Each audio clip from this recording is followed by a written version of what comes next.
All right, y'all, so it's lunchtime, and I went to this taco truck off of Britton in the Broadway extension. If you guys are familiar with Oklahoma City, you know what I'm talking about. So I got 5 beef tacos. On these tacos, it has onions, cilantro, limes, and carrots. It also comes with sauce. So here's my taco. I'm not going to use any sauce. I'm just going to squeeze some of this lime juice on it.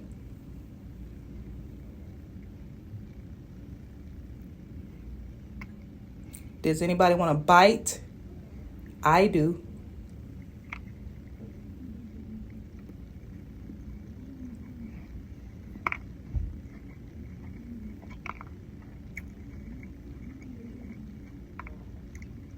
Two bites and it's gone. Yummy.